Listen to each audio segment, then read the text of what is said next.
Venons-en à ces compteurs. Finalement, il existe 4 types de compteurs. C'est ça ce que vous disiez sur les réseaux sociaux. Qu'est-ce qui explique ceci? Voilà. Alors, déjà, excuse-moi, je veux parler sans tabou et sans peur. Ouais, sur ce plateau, tout propos n'engage que son auteur. Merci, je suis responsable de mes propos. Déjà, chez moi et chez nous, au niveau du MCC, nous définissons ça comme une mafia. Vous comprenez? Alors, je vais vous expliquer.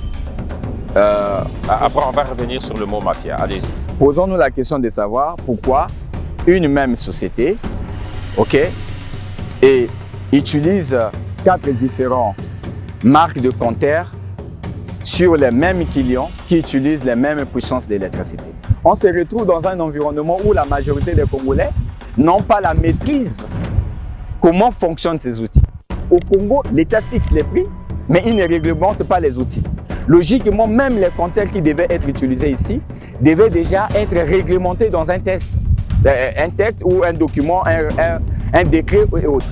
Comme ça, on sait déjà que par rapport au prix fixé, et voici l'outil qui va nous aider. D'un côté, il y a Sénélec, de l'autre côté, on parle de Sonelec. Je sais pas, là aussi, je viens. Essayez un peu d'être clair avec je viens. Ouais. On nous dit que la Sénélec a postulé. La Sénélec, c'est une société d'État sénégalais. Vous comprenez? Une société privée. Cette société, la Sénélec, postule pour prendre la distribution et la commercialisation de l'électricité au Congo. Mais une fois qu'on arrive au Congo, il y a que ce soit la Sénélec, oui. mais on nous présente encore une autre société en disant que c'est la filiale de la Sénélec. Et cette société, c'est Soselec. Soselec. Voilà. Ouais. Alors, à quel moment Soselec a été créé? Donc, le problème de l'électricité au Congo, c'est que de l'autre côté, il y a la mafia et la corruption. Parce que tout ce que je suis en train d'expliquer, le président du Sénat, le président de l'Assemblée, les députés et les sénateurs sont au courant de ça. Mais pourquoi ces gens n'interviennent pas? Parce que, d'une manière à une autre... Dernièrement, le président Fouba a eu une réaction qui ne devrait... Vous n'allez pas contredire.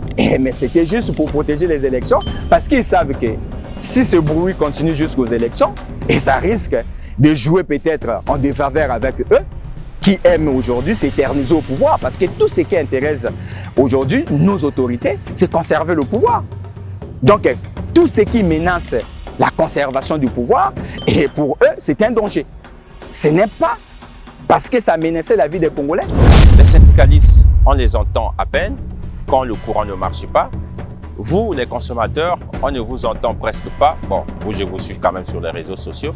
À la vérité, qui trompe qui? Alors, le plus grand problème aujourd'hui, c'est que les consommateurs sont victimes, ok, des gangs, des gangs mafieux. Ça c'est un mot dangereux. Hein. Monsieur, je suis responsable de mes mots. Oui. J'ai dit, je suis responsable des mots. Les consommateurs sont victimes des gangs mafieux. L'unique consommateur qui peut dire qu'il est satisfait de l'électricité qu'il reçoit, ce sont les autorités qui ne payent pas l'électricité.